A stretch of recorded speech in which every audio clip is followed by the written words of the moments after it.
Hi friends, welcome back to Nisha cooking channel. ಎಲ್ಲರೂ ಹೇಗಿದ್ದೀರಾ? ಚೆನ್ನಾಗಿದ್ದೀರಾ ಅನ್ಕೊತಿದ್ದೀನಿ. ನಾನು ನಿಮ್ಮ ಜೊತೆ ಇವತ್ತು ಶೇರ್ ಮಾಡ್ತಾ ಇದ್ದೀನಿ ನೋಡಿರಿ. ಮೇಲಿಂದ ಕ್ರಿಸ್ಪಿಯಾಗಿ ಒಳಗಡೆಯಿಂದ ಸಾಫ್ಟ್ ಸ್ಪಾಂಜಿ ಆದಂತಹ ಪಡ್ಡಿನ ರೆಸಿಪಿ ನಿಮ್ಮ ಜೊತೆ ಶೇರ್ ಮಾಡ್ತಾ ಇದ್ದೀನಿ. ಈ ಒಂದು ಟಿಪ್ಸನ್ನು ಯೂಸ್ ಮಾಡಿಕೊಂಡು ನೀವು ಪಡ್ಡನ್ನು ಮಾಡಿ ನೋಡ್ರಿ, ತುಂಬ ರುಚಿಯಾಗಿ ಗರ್ಗರಿಯಾಗಿ ಬರುತ್ತೆ. ನೋಡ್ರಿ ಹೇಗೆ ಮಾಡೋದು ಅಂತ ಹೇಳಿ.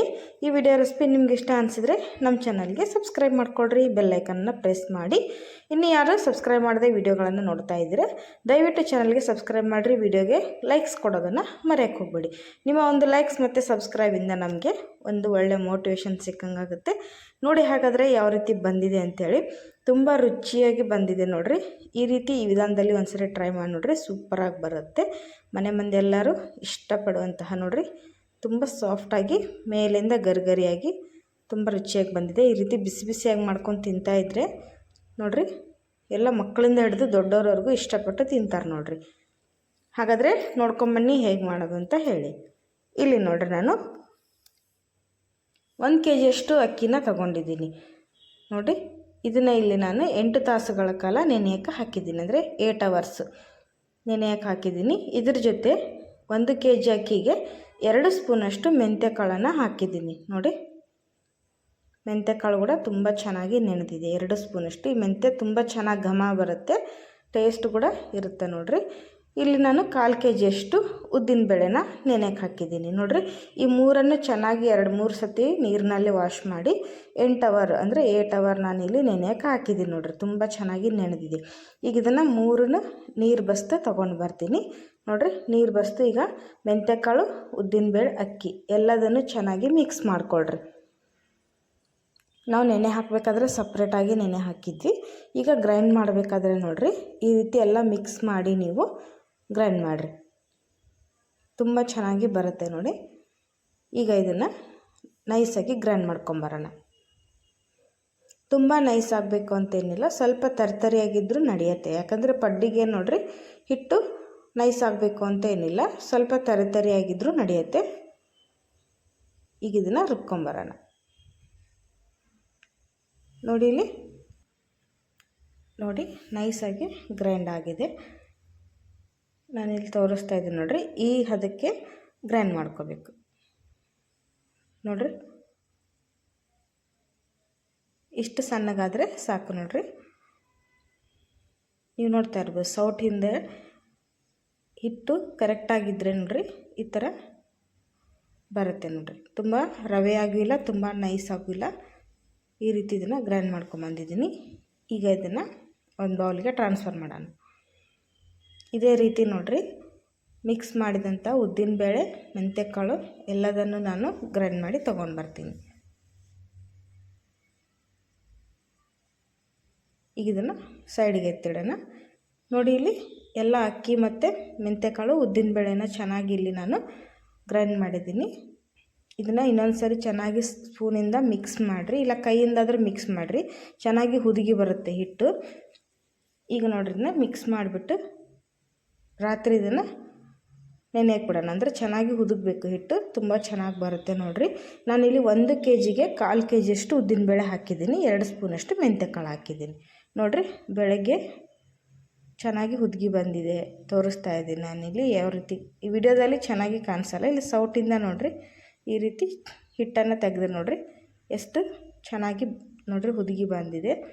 ತುಂಬ ಚೆನ್ನಾಗಿ ನೋಡಿರಿ, ನೋಡ್ತಾ ಇರ್ಬೋದು ಹಿಟ್ಟಿನ ಕನ್ಸಿಸ್ಟೆನ್ಸಿಯಲ್ಲೇ ನೋಡ್ತಾ ಇರ್ಬೋದು. ನಿಮಗೆ ಕರೆಕ್ಟಾಗಿ ಫಾರ್ಮೆನ್ಷನ್ ಆಗಿದೆ ಇಲ್ಲ ಅಂತ ಗೊತ್ತಾಗುತ್ತೆ ನೋಡಿ. ತುಂಬ ಚೆನ್ನಾಗಿ ಬಂದಿದೆ.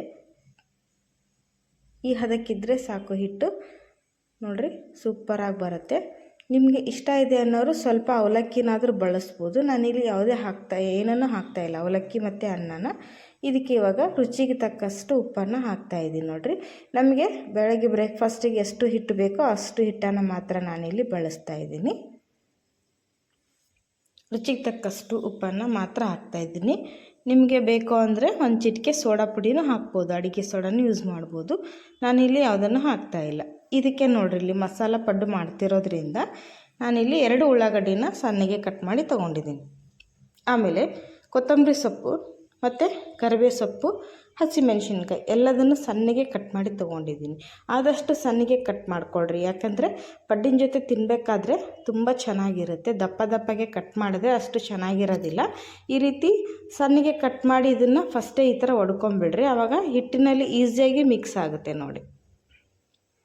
ಈಗ ಇದನ್ನು ಹಿಟ್ಟಿನ ಬ್ಯಾಟ್ರಿಗೆ ಹಾಕ್ತಾಯಿದ್ದೀನಿ ಎಲ್ಲದನ್ನು. ಸ್ವಲ್ಪ ಈರುಳ್ಳಿ ಜಾಸ್ತಿ ಹಾಕಿದರೆ ಪಡ್ಡಿನ ರುಚಿ ತುಂಬ ಚೆನ್ನಾಗಿರುತ್ತೆ ನೋಡಿರಿ. ಈಗ ಇದನ್ನು ಚೆನ್ನಾಗಿ ಹಿಟ್ಟಿನ ಜೊತೆ ಮಿಕ್ಸ್ ಮಾಡಿಕೊಳ್ರಿ. ನೋಡಿರಿ ಹಿಟ್ಟು ಎಷ್ಟು ಹದವಾಗಿದೆ ಅಂಥೇಳಿ ನೋಡ್ತಾ ಇರ್ಬೋದು. ತುಂಬ ಗಟ್ಟಿಯಾಗಿಲ್ಲ, ತುಂಬ ನೀರಾಗೂ ಇಲ್ಲ. ಈಗ ಇಲ್ಲಿ ತವಾನ ಬಿಸಿ ಮಾಡೋಕ್ಕೆ ಇಟ್ಟಿದ್ದೀನಿ. ಪಡ್ಡಿನ ಹಂಚನ್ನು ಇದಕ್ಕೆ ಎಣ್ಣೆನ ಹಾಕೋಣ.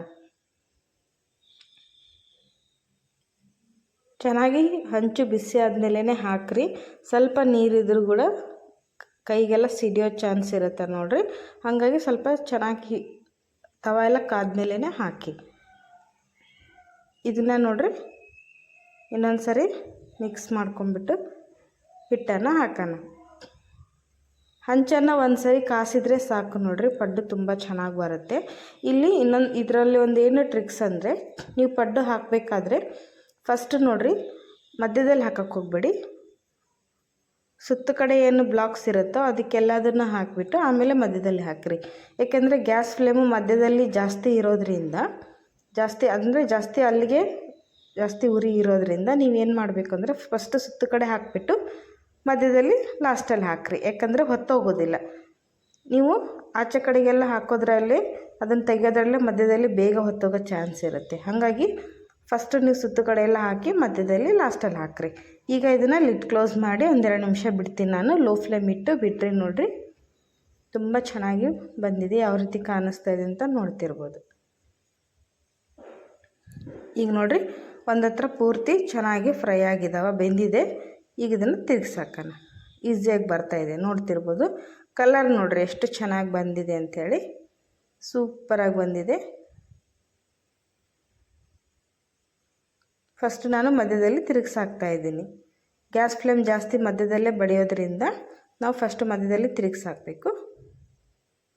ಈ ರೀತಿ ಎಲ್ಲ ಪಡ್ಡುಗಳನ್ನು ತಿರುಗಿಸಾಕಿ 2 ಕಡೆ ಚೆನ್ನಾಗಿ ಇದನ್ನು ಫ್ರೈ ಮಾಡಿಕೊಡ್ರಿ ನೋಡಿ. ಈಗ ಮತ್ತೆ ಗ್ಯಾಸ್ ಫ್ಲೇಮ್ ಸ್ವಲ್ಪ ಜಾಸ್ತಿ ಇಟ್ಟು ಚೆನ್ನಾಗಿ 2 ಕಡೆ ರೋಸ್ಟ್ ಮಾಡಿರಿ. ಪಡ್ಡು ತುಂಬ ಚೆನ್ನಾಗಿ ಬರುತ್ತೆ ನೋಡಿ. ಯಾವ ಹೋಟೆಲ್ಗೂ ಹೋಗೋದು ಬೇಡ, ನೀವು ಸ್ಟ್ರೀಟ್ ಸ್ಟೈಲ್ನಲ್ಲೇ ಮನೇಲೇ ಮಾಡ್ಕೊಂಡು ತಿನ್ಬೋದು. ನೋಡಿರಿ 1-2 ನಿಮಿಷ ಆದಮೇಲೆ 2 ಕಡೆ ಚೆನ್ನಾಗಿ ಫ್ರೈ ಆಗಿದ್ದಾವೆ ನೋಡ್ತಿರ್ಬೋದು. ಈಗ ಇದನ್ನು ಪ್ಲೇಟಿಗೆ ತೆಗಿತಾ ಇದ್ದೀನಿ ನಾನು. ಈ ವಿಧಾನದಲ್ಲಿ ಕೇವಲ ನೋಡಿರಿ ಅಕ್ಕಿ, ಉದ್ದಿನಬೇಳೆ, ಮೆಂತ್ಯಕಾಳನ್ನು ಅಷ್ಟೇ ಬಳಸಿ ಈ ರೀತಿ ಒಂದು ಸರಿ ಸ್ಪಾಂಜಿಯಾದಂತಹ ಅವಲಕ್ಕಿ ಏನು ಬಳಸಲಾರ್ದೇ ಮಾಡಿರುವಂತಹ ಪಡ್ಡನ್ನು ಒಂದು ಸರಿ ಮಾಡಿ ನೋಡಿರಿ. ಹೇಗೆ ಬಂತು ಅಂತೇಳಿ ತಿನ್ನಿಸಿ. ತುಂಬ ರುಚಿಕಟ್ಟಾಗಿ ಬಂದಿರುತ್ತೆ. ಆಮೇಲೆ ಕ್ರಿಸ್ಪಿಯಾಗಿ ಸಾಫ್ಟಾಗಿ ಬಂದಿರುತ್ತೆ ನೋಡಿರಿ.